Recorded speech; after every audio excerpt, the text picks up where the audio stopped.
ಅನಂತ್ ಅಂಬಾನಿ ಹಾಗೂ ರಾಧಿಕಾ ಮದುವೆಯಲ್ಲಿ ದೇಶ ವಿದೇಶದ ಹಲವು ಗಣ್ಯರು ಅತಿಥಿಗಳಾಗಿ ಭಾಗಿಯಾಗಿದ್ರು. ನಟ ಯಶ್ ಸಹ ಮದುವೆಯಲ್ಲಿ ಭಾಗಿಯಾಗಿದ್ರು. ಯಶ್ಗೆ ಅಂಬಾನಿ ಕುಟುಂಬದಿಂದ ಕೋಟ್ಯಾಂತರ ರೂಪಾಯಿ ಮೌಲ್ಯದ ಉಡುಗೊರೆ ದೊರೆತಿದೆ. ವಿಶ್ವದ ಟಾಪ್ 10 ಶ್ರೀಮಂತರಲ್ಲಿ ಒಬ್ಬರಾದ ಮುಕೇಶ್ ಅಂಬಾನಿ ತಮ್ಮ ಪುತ್ರ ಅನಂತ್ ಅಂಬಾನಿಯ ಮದುವೆಯನ್ನ ಬಲು ಅದ್ದೂರಿಯಾಗಿ ಮಾಡ್ತಾ ಇದ್ದಾರೆ. ದೇಶ ವಿದೇಶದ ಹಲವು ಸಿನಿಮಾ, ಪಾಪ್ ತಾರೆಯರು, ರಾಜಕಾರಣಿಗಳು, ಉದ್ಯಮಿಗಳು ಅಂಬಾನಿ ಪುತ್ರನ ಮದುವೆಗೆ ಆಗಮಿಸಿದ್ದಾರೆ. ಸುಮಾರು 6,000 ಕೋಟಿ ಹಣವನ್ನು ಮುಕೇಶ್ ಅಂಬಾನಿ ತಮ್ಮ ಮಗನ ಮದುವೆಗೆ ಖರ್ಚು ಮಾಡಿದ್ದಾರೆ ಎನ್ನಲಾಗ್ತಿದೆ.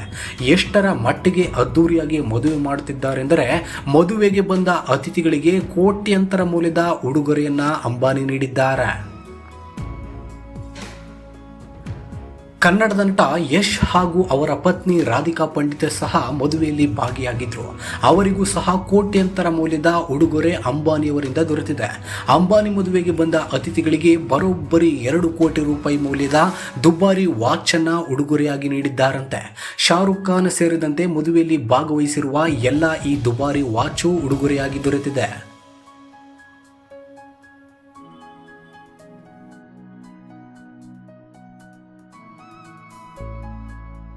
ಸ್ವಿಟ್ಜರ್ಲೆಂಡ್ನ ಆಡಿಮೆರಾಸ್ ಪಿಗೆಟ್ ಬ್ರ್ಯಾಂಡ್ನ ಲಿಮಿಟೆಡ್ ಎಡಿಷನ್ ವಾಚನ್ನು ಅಂಬಾನಿ ಕುಟುಂಬದವರು ಬಂದ ಅತಿಥಿಗಳಿಗೆ ನೀಡಿದ್ದಾರೆ.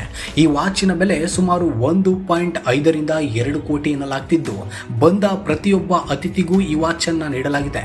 ಸುಮಾರು 2,000 ಕೋಟಿಗಿಂತಲೂ ಹೆಚ್ಚಿನ ಮೊತ್ತವನ್ನು ಕೇವಲ ಉಡುಗೊರೆಗಾಗಿಯೇ ಮುಕೇಶ್ ಅಂಬಾನಿ ಖರ್ಚು ಮಾಡಿದ್ದಾರೆ. ಅಂಬಾನಿ ಮದುವೆಯಲ್ಲಿ ಉಡುಗೊರೆಯಾಗಿ ಸಿಕ್ಕ ವಾಚುಗಳನ್ನು ಧರಿಸಿಕೊಂಡು ಕೆಲ ಸೆಲೆಬ್ರಿಟಿಗಳು ಫೋಟೋಗಳನ್ನು ತೆಗೆಸಿಕೊಂಡಿದ್ದಾರೆ. ಮದುವೆಯ ಹಲವು ಕಾರ್ಯಕ್ರಮಗಳಲ್ಲಿ ಭಾಗಿಯಾಗಿದ್ದ ಶಾರುಖ್ ಖಾನ್, ಸಲ್ಮಾನ್ ಖಾನ್, ಇನ್ನೂ ಕೆಲವರಿಗೆ ವಾಚ್ನ ಜೊತೆಗೆ ಕೆಲವು ದುಬಾರಿ ಉಡುಗೊರೆಗಳನ್ನು ನೀಡಲಾಗಿದೆ ಎಂಬ ಮಾತುಗಳು ಕೇಳಿಬರುತ್ತಿವೆ. ಇನ್ನು ಮದುವೆಯಲ್ಲಿ ಭಾಗವಹಿಸಿ ನಟಿಯರು ಹಾಗೂ ಇತರೆ ಸೆಲೆಬ್ರಿಟಿ ಮಹಿಳೆಯರಿಗೆ ಭಾರಿ ದುಬಾರಿ ಸೀರೆಯ ಜೊತೆಗೆ ಚಿನ್ನದ ಆಭರಣಗಳನ್ನು ಸಹ ನೀಡಲಾಗಿದೆ ಎನ್ನಲಾಗ್ತಿದೆ.